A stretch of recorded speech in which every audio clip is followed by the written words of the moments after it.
안녕하십니까? 6월 26일 금요일 인도네시아 헤드라인 시작합니다. 첫 번째 소식입니다. 인도네시아 코로나19 확진자가 총 47,896명으로 늘어났으며 이 중 사망 2,535명, 완치만 9,241명으로 집계되어 5.3%의 치사율을 보이고 있습니다. 조코위 대통령은 국영제약사의 유전자 증폭검사 키트 생산을 월 200만 개로 늘리도록 지시하였습니다. 이는 월 200만 개를 생산을 해야 인도네시아 수요를 충족시킬 수 있기 때문입니다. 하지만 현재 생산량은 이의 10분의 1밖에 안 되는 20만 개 수준으로 알려져 있습니다. 또한 하루 2만 건을 목표로 유전자 증폭검사 수를 늘리도록 지시하였으나 장비 및 운용 인력의 부족으로 목표 달성까지 시간이 더욱 필요할 것으로 나타나고 있습니다. 지난 20일 코로나 검사자 23만 명의 개인정보를 판매한다는 글이 암거래 사이트에 올라와 정부 당국에 비상이 걸렸습니다. 이에 정부 당국은 데이터는 해킹당하지 않았고 안전하게 보관 중이라며 국가사이버암호청과 협력해서 더 심도 있게 조사할 방침이라고 발표했습니다. 하지만 사이트에 올라온 데이터 샘플이 구체적이고 일단 개인정보 유출 사건으로 인해 해당 발표를 수긍하지 못하는 분위기입니다. 지난 21일 자카르타시에서 재개한 차 없는 날 행사는 시행한 지 일주일 만에 다시 금지되었습니다. 이는 해당 장소에 수천 명의 인파가 몰리고 또한 보건 지침을 무시하는 사람들이 많았기 때문입니다. 당초 인원 제한 및 안전거리 유지를 지키도록 통제하려 하였으나 효과가 없었고 이에 차 없는 날은 무기한 금지가 되었습니다. 인도네시아 영화협회는 매달 2천억 루피아의 손해를 보고 있는 인도네시아 영화업계가 하루빨리 영업을 재개할 수 있게 되길 바라고 있다고 전했습니다. 하지만 자카르타 주지사는 가까운 시일 내에 영화관이 영업을 재개할 수 없을 것이라고 못을 박았습니다. 그는 영화관은 다수의 인원이 밀폐된 공간에서 장시간 함께하기 때문에 코로나 확산에 매우 취약하며 특히 어두운 곳에서 보건 규정이 잘 시행되는지에 대해 관리 감독이 불가능하기 때문이라고 전했습니다. 현지 언론에 따르면 동부자바에서 생후 40일 된 신생아가 코로나19 양성 판정 후 사망하였습니다. 하지만 부모는 모두 음성 판정으로 나왔기 때문에 출생 축하를 위해 방문한 이웃에 의해 감염된 것으로 추정하고 있습니다. 보건당국은 아기가 사는 지역에 코로나 양성임에도 격리되지 않은 사람과 감독 대상 환자가 여럿 있는 것으로 확인됐다고 발표하였습니다. 다음 소식입니다. 인도네시아 정부는 코로나 사태로 4월 2일부터 외국인 입국을 전면 금지하였으나 대규모 공장 건설을 위한 인력에 대해서 국가 주요 사업으로 판단해 예외적으로 비자를 발급하여 입국을 허용할 방침이라고 밝혔습니다.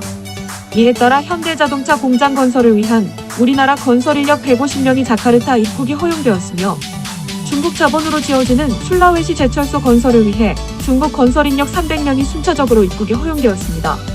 또한 현대자동차 공장 건설 인력 외에도 LG 등 다른 한국 기업에도 적정 인원에 한해서 예외로 비자를 내주는 것으로 전해졌습니다. 한편 한국과 인도네시아 정부는 양국 간 기업인 입국 신속화 제도를 협의하고 있다고 밝혔습니다.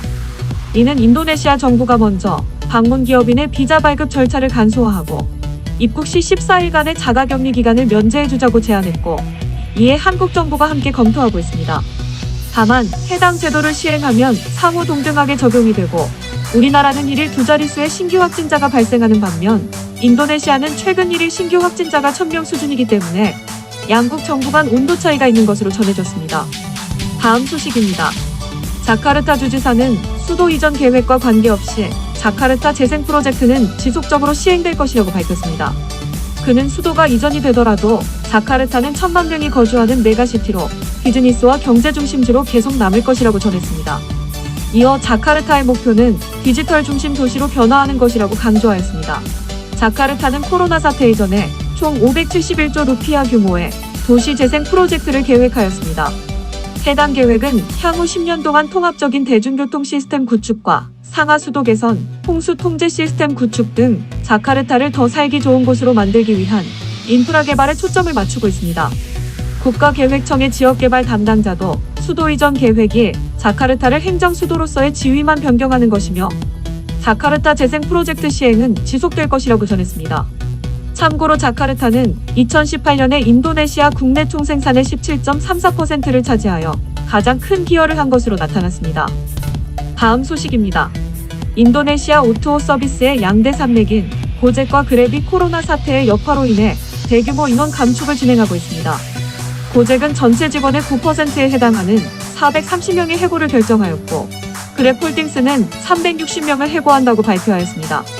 고잭과 그랩은 승차 공유 서비스를 시작으로 음식 배달, 택배, 전자결제에 이르기까지 다양한 영역으로 사업을 확장하였고, 양사 모두 글로벌 기업들의 대규모 투자를 받고 크게 성장하던 중에 코로나 사태라는 복병을 만나 고전을 하게 되었습니다.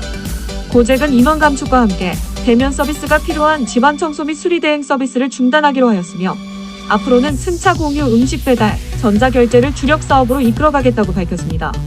또한 고잭 경영진은 향후 1년간 자신들 급여의 25%를 고잭 파트너에 지원하는 기금에 보태기로 약속하였습니다. 한편 해고된 직원들에게도 노트북 지급이나 재취업 지원 등 다양한 보상을 지원해 재도약할 수 있도록 돕겠다고 발표하였습니다.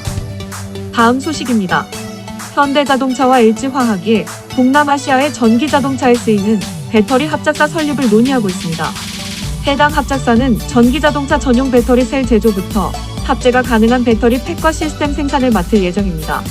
자세한 투자 규모와 시기, 장소는 아직 확정되지 않았지만 합작사 지분율은 현대차가 51%를 소유할 것으로 예상되며, 유력한 후보지로는 인도네시아가 검토되고 있습니다. 이는 현대자동차가 아세안 시장 공략을 위한 완성차 공장을 짓는 데다 인도네시아 정부도 기업 유치에 적극적으로 나서고 있기 때문입니다. 또한 인도네시아에는 배터리 생산에 필요한 원자재가 풍부하기 때문에 양측 후보지로 최적으로 분석되고 있습니다. 이처럼 글로벌 자동차 회사와 배터리 회사가 전기 자동차용 배터리 생산 합작사를 추진하는 것은 업계 최초의 시도이며, 현재까지 동남아 지역에 전기 자동차 배터리 공장이 세워진 사례가 없어 합작이 성사되면 새로운 이정표가 될 것으로 전망됩니다.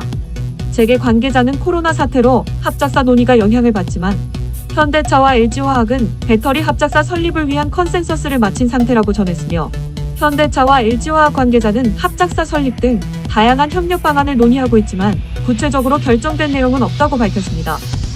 다음 소식입니다. 지난 21일 족자카르타에 위치한 무라피 화산이 두 차례 분화하여 화산재가 6km까지 치솟았습니다. 인도네시아 지질재난연구소는 1차 분화가 5분 동안 이뤄졌고, 이어 14분 후에 1분 40초 동안 2차 분화가 이뤄졌다고 발표했습니다. 이에 따라 경보 단계를 4단계 중 2단계인 주의로 유지하고 화산 분화구의 반경 3km를 접근 금지 구역으로 설정하였습니다. 해당 화산은 인도네시아의 120여 개 활화산 중 가장 위험한 화산으로 분류되며 1994년, 2006년, 그리고 2010년에 대규모 분출을 일으켜 많은 사망자를 발생시켰습니다. 특히 올해 들어 8차례나 분화하여 대폭발 전조 증상이 아닌지 주민들이 우려하고 있습니다. 다음 소식입니다. 멸종 위기종인 아시아 황금 고양이가 멧돼지 덫에 걸려 구조됐으나 결국 목숨을 잃었습니다. 지난 16일 서부 수마트라의 마을 주민들이 멧돼지를 잡기 위해 설치한 덫에 아시아 황금 고양이가 걸려 다친 채 발견됐습니다. 이에 주민들의 신고를 받고 출동한 야생동물 보호당국은 덫에 걸린 개체를 구조하였으나 구조 당시 피를 많이 흘린 상태였습니다. 야생동물 보호당국은 인근 동물원으로 보내 치료를 해주어 상태가 잠시 호전되는 듯 보였지만 끝내 목숨을 잃었습니다. 담당 수의사는 해당 개체는 4살 정도 된 수컷이며 10시간 이상 덫에 걸려 과도한 출혈이 죽음의 원인이었던 것으로 추정된다고 밝혔습니다. 아시아 황금 고양이는 털빛이 황금색이어서 골든캣이라고 불리며 보르네오 황금 고양이와 함께 황금 고양이 속에 분류됩니다. 해당 종은 과도한 포획과 서식지의 감소로 인해 개체 수가 급격히 줄어들어 멸종위기 종으로 분류되었으며, 특히 보르네오 황금 고양이는 성체 기준 2,500마리 이하일 것으로 추산되고 있습니다. 시청해주셔서 감사합니다. 다음 시간에 뵙겠습니다.